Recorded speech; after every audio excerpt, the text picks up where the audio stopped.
장입니다. 구약성경 신명기 26장 1절로부터 11절입니다.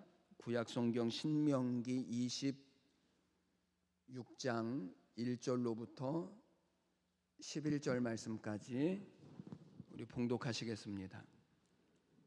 내 하나님 여호와께서 내게 기업으로 주어 차지하게 하실 땅에 내가 들어가서 거기에 거주할 때에 내 하나님 여호와께서 내게 주신 땅에서 그 토지의 모든 소산의 만물을 거둔 후에 그것을 가져다가 광주리에 담고 내 하나님 여호와께서 그의 이름을 두시려고 택하신 곳으로 그것을 가지고 가서 그 때에 제사장에게 나아가 그에게 이르기를 내가 오늘 당신의 하나님 여호와께 아뢰나이다. 내가 여호와께서 우리에게 주시겠다고 우리 조상들에게 맹세하신 땅에 이르렀나이다 할 것이요.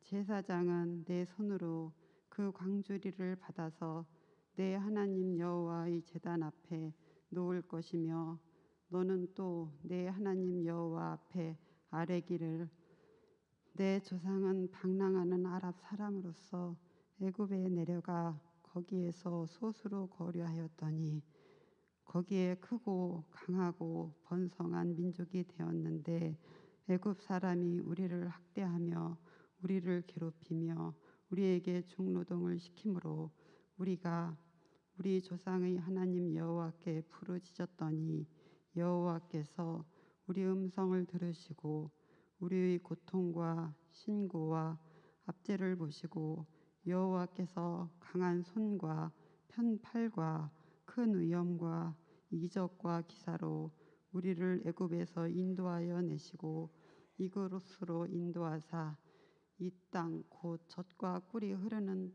땅을 주셨나이다. 여호와여, 이제 내가 주께서 내게 주신 토지의 소산의 만물을 가져왔나이다 하고 너는 그것을 내 하나님 여호와 앞에 두고 내 하나님 여호와 앞과 경배할 것이며 내 하나님 여호와께서 너와 내 집에 주신 모든 복으로 말미암아 너는 레위인과 너희 가운데 거류하는 객과 함께 즐거워할지니라. 아멘. 자리에 앉아 주십시오. 우리 특별은 최고입니다. 네.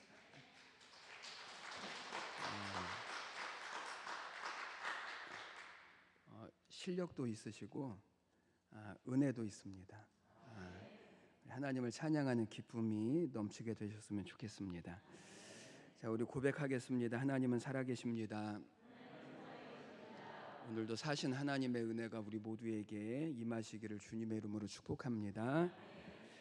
사회학자인 스탠디라고 하는 사람이 있는데 이 사람이 이런 말을 했습니다. 요즘 시대는 암보다 더 무서운 질병을 사람들이 앓고 있는데 암보다 더 무서운 질병, 그것이 무엇인가 하면 감사불감증이다 그랬습니다. 감사하지 못하는 것, 그것이 암보다 더 무서운 질병이고 현대의 대부분의 사람들은 이 암보다 더 무서운 질병을 가지고 산다 이렇게 말했거든요.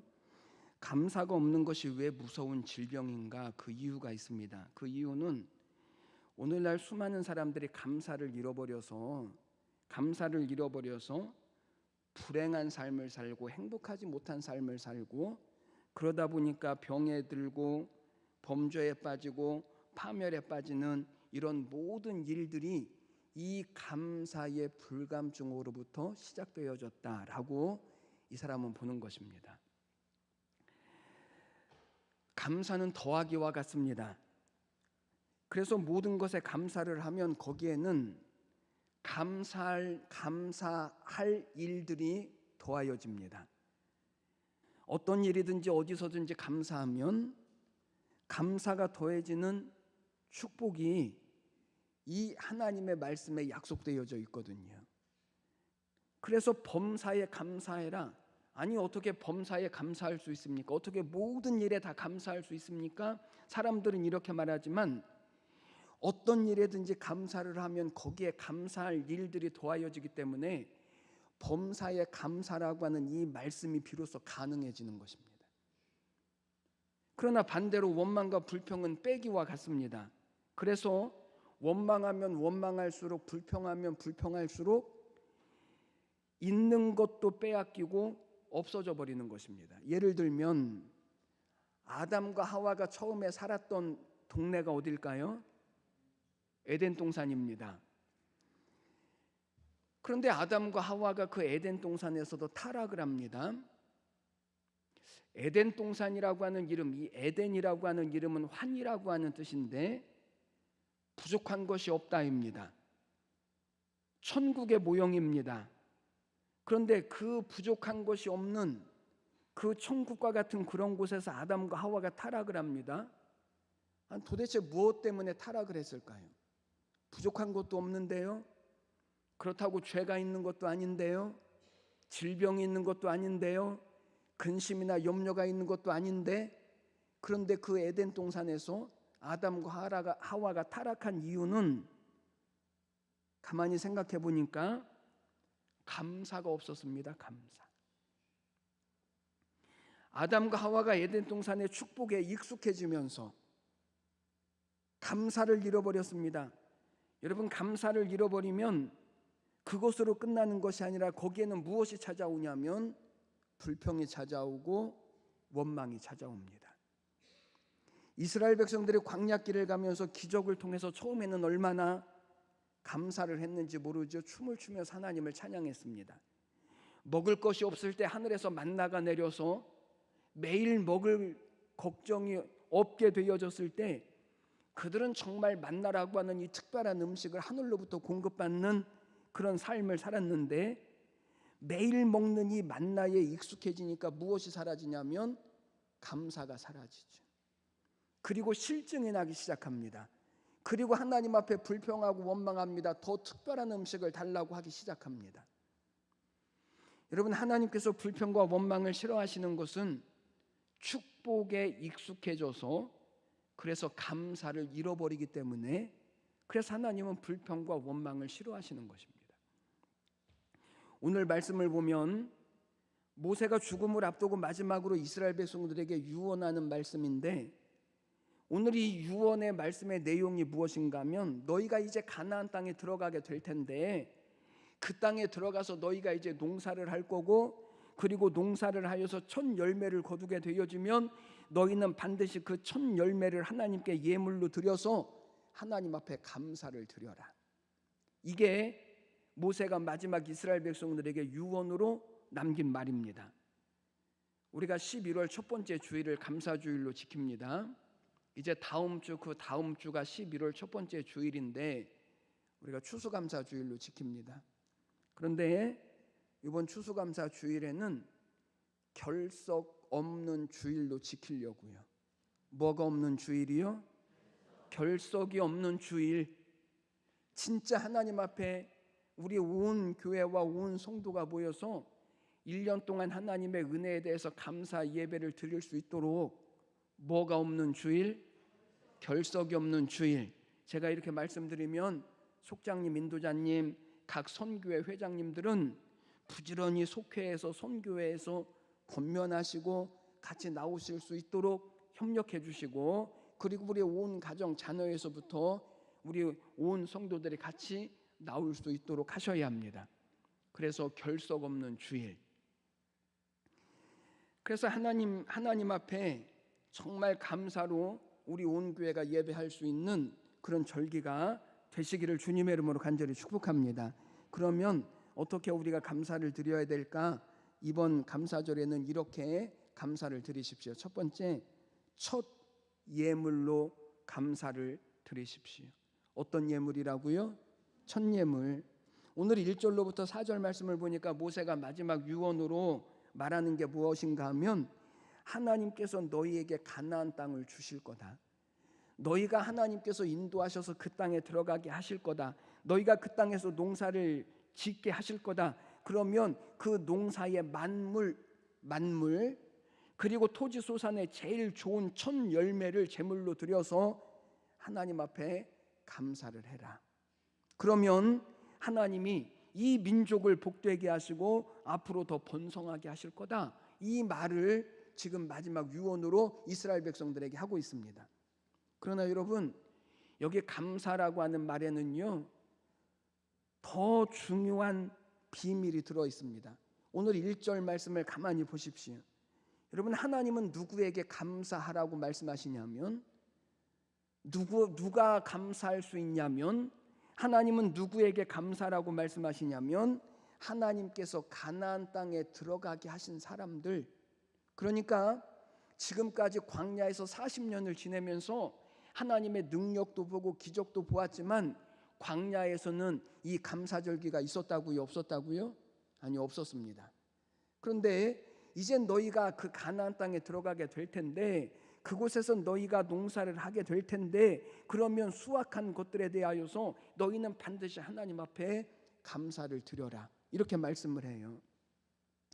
이것을 오늘 우리의 신앙적으로 가져오면 가나안 땅에 들어갔다라고 하는 말은 무슨 말이냐면 구원을 받았다라는 거죠. 구원을 받았다. 여러분, 하나님이 누구에게 감사라고 말씀하시냐면 구원받은 하나님의 백성들과 하나님의 자녀들에게 감사라고 말씀하시지, 하나님을 알지 못하는 세상 사람들에게 감사라고 말씀하시지 않습니다. 구원받은 사람이 마땅히 하나님 앞에 감사를 드리고, 그러면 하나님께서 구원받은 사람이 살아가는 이 모든 삶에 하나님이 무엇을 주시겠다라고 말씀하시냐면 복을 주시겠다라고 말씀하시는 것입니다. 잠언 3장 9절로부터 10절 말씀에도 이렇게 말씀합니다. 내 재물과 내 소산물의 처음 익은 열매로 여호와를 공경하라. 그리하면 내 창고가 가득히 차고 내 집틀에 새 포도즙이 넘치리라. 어떤 분이 이런 말을 해요. 목사님, 나는 왜 축복을 받지 못하지요? 나에게는 왜 기적이 일어나지 않습니까? 따라해 보십시오. 그럴 만한 이유가 있겠지.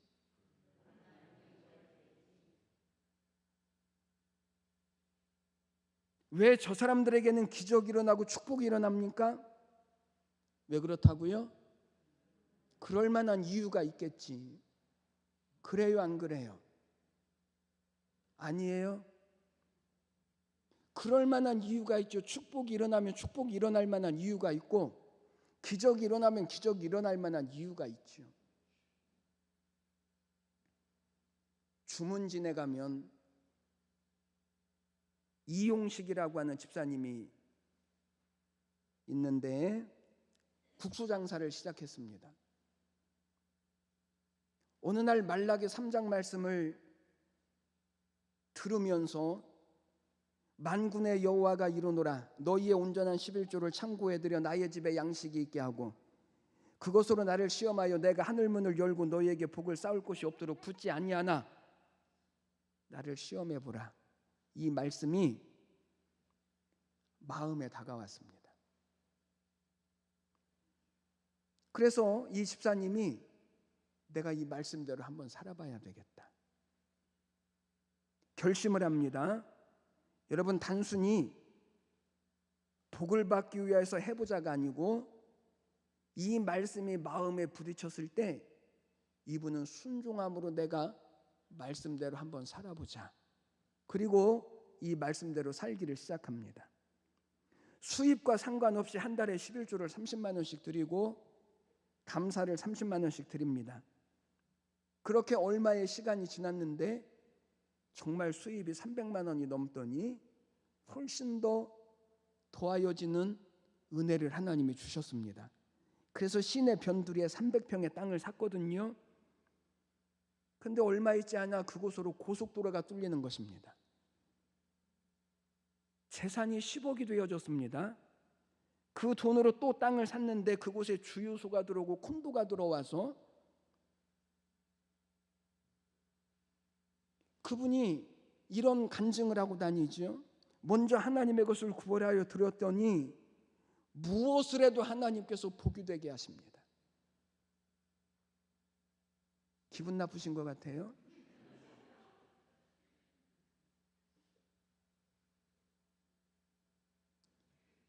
물질이 은사인 줄 아십니까? 물질은 은사입니다. 물질을 통하여서 하나님께 영광이 되어질 때 하나님이 우리에게 물질의 복을 주시죠. 왜냐하면 물질은 은사니까요. 이것으로 오늘 9절과 10절에서 말씀하기를 이곳으로 인도하사 이 땅 곧 젖과 꿀이 흐르는 땅을 주셨나이다. 여호와여 이제 내가 주께서 내게 주신 토지 소산의 만물을 가져왔나이다. 여러분, 오늘 하나님께서 우리를 이 자리까지 인도하기를 하나님은 원하시는 것입니다. 너희가 그 땅에 들어가서 농사를 짓거든 첫 열매로 하나님 앞에 감사를 드려라. 그러면 하나님께서 이곳까지 너희를 인도하실 거다. 경제학을 연구하는 한 학자가 한국 경제에 대하여서 이런 말을 했습니다. 아무리 연구해도 이해가 가지 않는 나라가 한국이다. 자기들이 보기에는 우리나라가 망하는 것이 당연하답니다. 그런데 망할 것 같은데 망하지 않는 이 한국 경제가 이상하다라는 거죠. 석유가 한 방울도 나지 않는데 엄청난 자동차들이 움직이고 있는 이 현상, 세계 최고의 과소비 국가, 자동차, 컴퓨터, 핸드폰, 가전제품 등을 가장 빨리 바꾸는 나라, 거품이 제일 많은 나라, 경제학의 원리로는 도저히 해석이 되어지지 않는 나라, 안 망하는 것이 신기하다, 이런 말을 했습니다. 그래서 제가 그랬습니다. 니들이 우리 경제를 알아?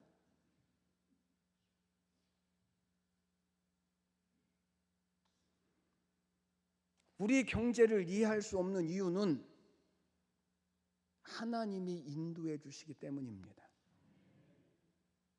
경제학적으로가 아니고 과학적으로가 아니라 하나님이 인도해 주시는 나라이기 때문에 사람의 지혜로는 도저히 알 수 없죠.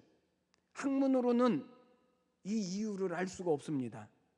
하나님은 우리나라를 동방의 의로운 나라로 택하시고 우리나라를 통해서 일본과 중국과 동남아시아와 아프리카와 더 나가서 이스라엘까지 하나님의 복음을 증거하는 그런 나라로 하나님이 우리나라를 택해 주셨거든요.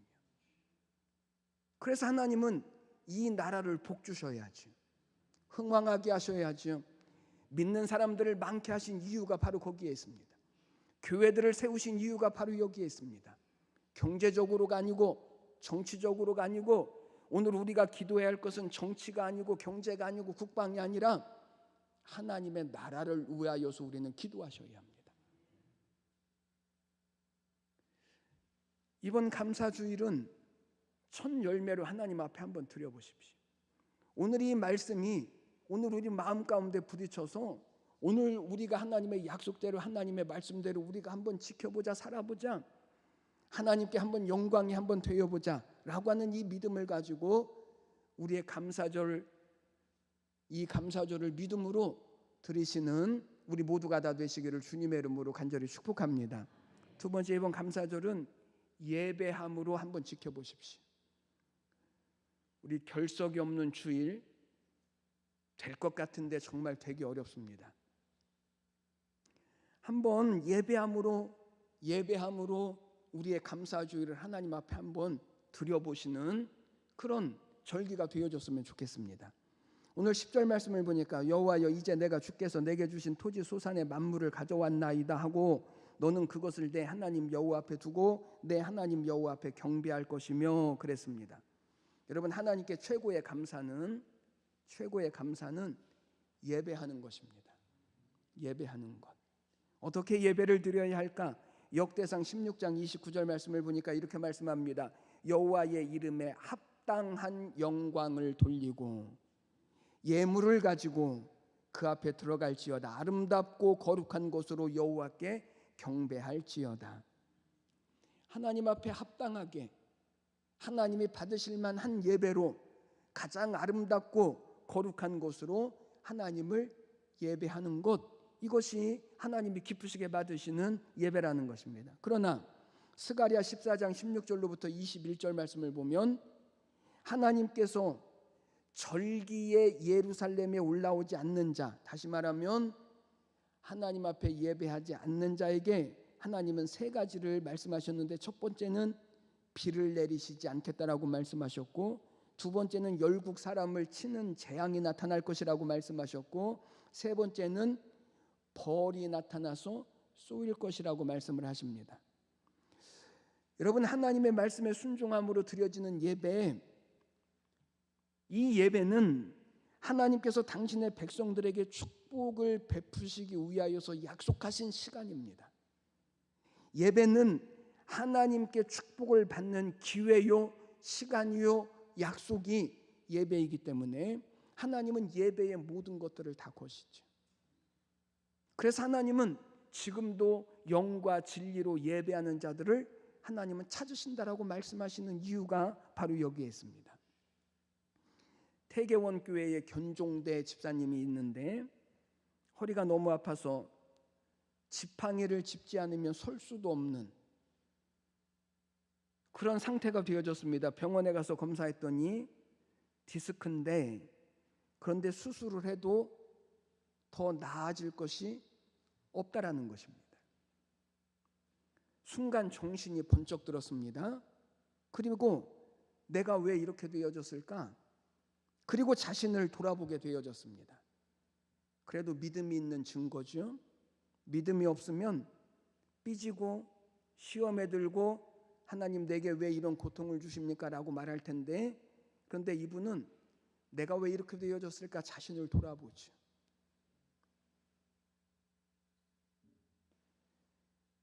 그리고 강남 금식기도원으로 가서 일주일 작정 금식 기도를 하게 되어집니다. 술과 담배를 먼저 끊습니다. 여러분, 술과 담배가 죄냐 아니냐 고민하지 마십시오. 술과 담배를 끊는다라고 하는 것은 하나님으로만 살겠다라고 마음을 먹는 거지, 그것이 죄냐 아니냐에 관한 문제는 아닙니다. 그러나 분명한 사실은 성령이 충만하면 저절로 끊게 되어져 있습니다. 기도원에 가면 하루에 예배가 몇 번이나 있을까요? 4번에서 5번 있습니다. 새벽부터 밤늦게까지. 허리가 안 좋아서 지팡이를 집어야 간신히 일어설 수 있는 이 사람이 하루 4번, 5번의 예배를 다 참석을 합니다. 옆에 분에게 이렇게 말씀해 주십시오. 하루에 5번씩 예배하는 날이 오기 전에 일주일에 5번씩만 예배합시다. 시작.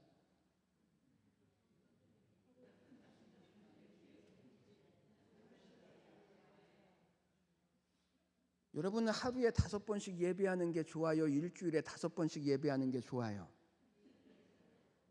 좋은 걸 택하십시오. 좋은 걸.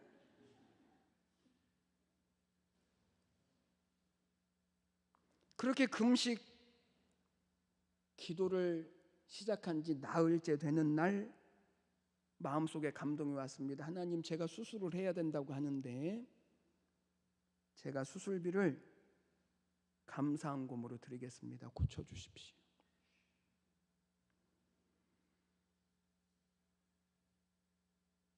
고쳐졌을까요? 안 고쳐졌을까요? 고쳐졌으니까 간증이 되지요. 허리의 통증이 사라지기 시작했습니다. 병원에 가서 다시 검사를 받았더니 디스크 증상이 없대요. 이게 예배자의 축복이거든요. 여러분, 억지로 예배하는 것 말고 오늘 하나님은 우리가 예배함으로 감사하게 하나님 앞에 서기를 원하시죠. 억지로 드리는 예배도 참 잘하는 거지만, 그러나 억지로 드리는 예배 말고 감사함으로 드리는 예배, 전심으로 드리는 예배, 그 예배가 하나님을 기쁘시게 하는 예배요, 우리가 가장 하나님 앞에 드릴 수 있는 감사 예물인 것입니다. 이번 우리 추수감사 주일은 결석이 없는 주일로 저는 우리 온 교회가 하나님을 예배함으로 하나님을 기쁘시게 하는 그런 절기가 되시기를 주님의 이름으로 축복합니다. 세 번째, 이번 감사주일은 즐거움과 기쁨으로 하나님 앞에 드리는 절기가 되게 하십시오. 11절 말씀을 보면 내 하나님 여호와께서 너와 내 집에 주신 모든 복으로 말미암아 너는 레위인과 너희 가운데 거류하는 객과 함께 즐거워할지니라. 이렇게 말씀합니다. 어떻게 감사해야 할까? 하나님 앞에서 기뻐함과 즐거워함으로 감사해야 한다입니다. 그런데 나 혼자 즐거워하는 것이 아니라 여러 사람들과 모든 사람들과 함께 기뻐하고 즐거워하기를 하나님은 원하시죠. 이게 하나님께 최고의 감사입니다. 내가 감사해서 하나님 앞에 감사하고 찬양하고 기도하는 것 너무 중요하지만, 그러나 하나님이 바라시는 최고의 감사는 나 혼자가 아니고 우리 모든 사람들이 감사함으로 하나님 앞에 즐거움으로 예배하는 것, 이것이 하나님이 받으시는 최고의 감사 예배라는 것입니다. 일본 오사카에 이탐이라고 하는 암병원 원장이 있습니다. 20살에서부터 62세까지 환자들을 두 팀으로 나누었습니다. 한쪽 팀은 웃고 즐겁게 하고, 그리고 다른 한쪽 팀은 그냥 가만히 내버려 두었습니다. 그랬더니 웃고 즐긴 환자들에게 병을 억제하는 세포가 신속하게 생겨서 그렇지 않은 환자들보다 훨씬 더 건강해지고, 그리고 또 치유되어지는 일들이 일어나더라는 거죠. 그래서 이타미 원장은 그 연구 결과를 이렇게 발표했습니다. 최고의 항암제는 웃음과 기쁨이다. 여러분, 하나님을 예배하는 것도 마찬가지입니다. 기쁨과 즐거움과 감사로 드리는 예배와 억지와 불평과 원망으로 드리는 예배는 다르죠. 분명히 다릅니다. 헌신도 그렇습니다. 충성도 그렇습니다. 봉사도 그렇습니다. 여러분, 오늘 이번 추수감사 주일은 정말 기쁨과 즐거움으로 우리 모두가 다 하나님 앞에 예배할 수 있는 그런 절기를 저희들이 삼았으면 좋겠습니다. 슈페리어라고 하는 회사의 사장이 김성열 장로님이신데 새벽교회에 다니시는, 그가 이런 간증을 했습니다. 군대 생활 중에 예수를 믿게 되어지고, 그래서 신우회에 참석하면서 신앙생활을 시작하게 되어졌습니다. 제대한 후에도 이 신우회 회원들이 정기적으로 모임을 가지게 되어졌고, 그 중에 한 사람이 신학교에 들어가서 목사 안수를 받게 되어지고, 그래서 그 신우회 회원들이 그를 도와서 교회를 같이 개척하게 되어집니다. 개척 헌금을 모아서 중곡동에 25평짜리 지하 상가를 얻어서 이제 교회를 처음 시작하게 되어졌습니다. 그리고 교회 이름을 새벽교회라고 지었습니다. 이 사람들이 모여서 함께 옷장사를 했습니다. 옷을 떼다가 팔기도 하고 또 옷을 만들어 팔기도 했습니다. 당시에 가장 유명했던 옷들이 프랑스나 이태리나 일본이나 이런 나라의 것들이었는데, 그런데 하나님께서 우리 한국의 패션도 번창하게 해줄 것이고, 한국에 잘 살게 되어지면 이제 골프가 많이 보급될 것이라고 생각을 하게 되어지고, 최고로 좋은 골프웨어를 만들겠다라고 생각을 했습니다. 그리고 80년에 들어와서 최초로 슈페리어라고 하는 이름으로 골프 옷을 만들기 시작했습니다. 매일 아침에 새벽 예배를 드립니다. 일을 시작하기 전에는 전 직원이 예배를 드립니다. 그 옷이 백화점에 판매가 되기 시작하더니 사업이 점점 잘 되어져서 1995년에 슈페리어 오픈 대회를 단독으로 열게 되어지고 무명 선수 3명을 선발해서 후원을 했는데, 그 중에 한 사람이 누구냐면 최경주입니다. 그리고 1992년에 대통령 상업포장상, 1994년에 노동부 장관 표창 수상, 1995년에 국세청장 표창 수상, 98년에 대통령 철탑 산업 훈장상, 현재는 연 매출이 수천억 원에 이르는 그런 회사가 되어졌습니다.